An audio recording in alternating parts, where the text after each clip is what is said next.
안녕하세요. 자팍다식 채널입니다. 오늘 영상은 조선시대 복지정책 신문고는 과연 실패한 정책인가 라는 제목의 영상 보내드리겠습니다. 구독과 좋아요 부탁드립니다. 감사합니다. 복지란 행복을 위한 최소한의 요건을 충족시켜 주거나 행복을 가로막는 문제를 없애주는 것을 뜻합니다. 복지는 자선이 아닙니다. 단순히 나누고 베푸는 자선 활동이 아님을 알아야 합니다. 그래서 복지를 위해서는 목적성 있는 정책이 필요합니다. 600여 년 전 조선시대의 복지정책은 과연 어떠했을까요? 우리 한번 알아볼까요?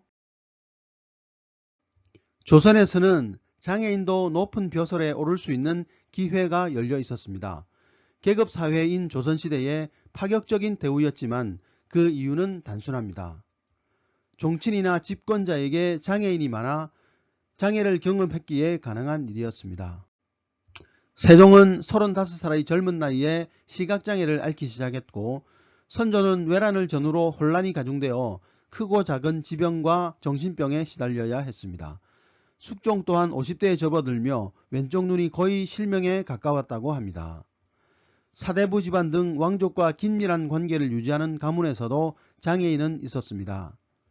세종 때 유명한 정치가인 허조는 좌의정까지 지내며 국정에 헌신했는데 그는 약관의 나이에 말에서 떨어져 척추장애를 입은 장애인이었습니다. 장애를 가진 백성에 대한 정책도 당연히 있었습니다. 동서화린원에서는 장애 정도에 따라 부역을 면제하고 시정이라 불리는 부양자를 제공하기도 하였습니다. 소정의 쌀과 고기 그리고 생필품 등을 제공하여 의식주 해결에 조정이 직접 나서기도 하였습니다.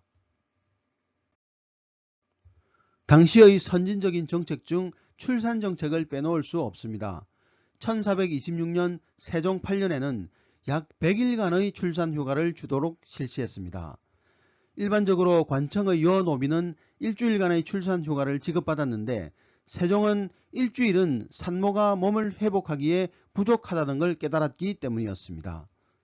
또한 출산 전에도 한 달간 일을 면제해 주었는데 출산이 임박하면 거동이 불편해 집에 가기 전 출산하는 경우가 많아져 산모가 위험했기 때문이었습니다.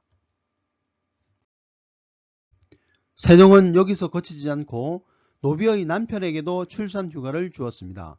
산모를 돌봐줄 사람이 없어 산모가 죽기도 했기에 남편에게 대략 한 달 정도의 출산 휴가를 주었습니다. 이런 출산 정책은 지금 들어도 놀라울 정도인데 어찌 보면 지금보다 더 낫다고 할 수 있겠습니다. 그러나 조선시대 복지정책이 모두 성공한 것은 아니었습니다. 실패한 것도 많았는데 그중 하나가 바로 신문고입니다. 신문고는 태종이 송나라 태조가 실시한 등문고를 본떠 왕권 강화를 위해 실시한 제도입니다.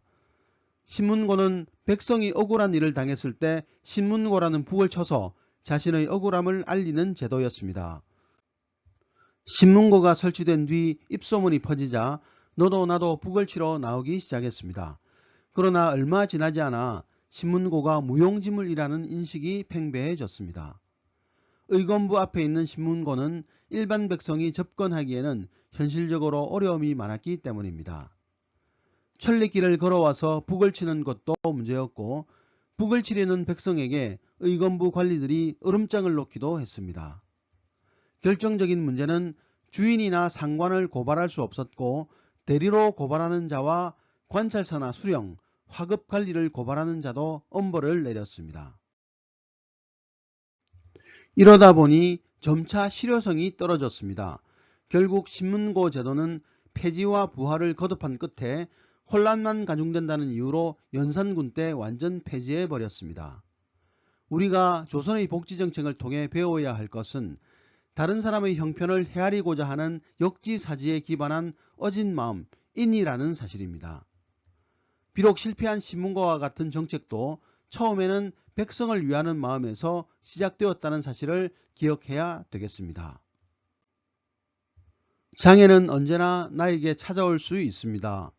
가난도 마찬가지입니다. 내가 먼저 다른 일을 생각할 때 다른 사람도 그만큼 나를 생각할 것입니다. 오늘의 참고도서는 조선의 재발견이라는 책이었습니다. 감사합니다.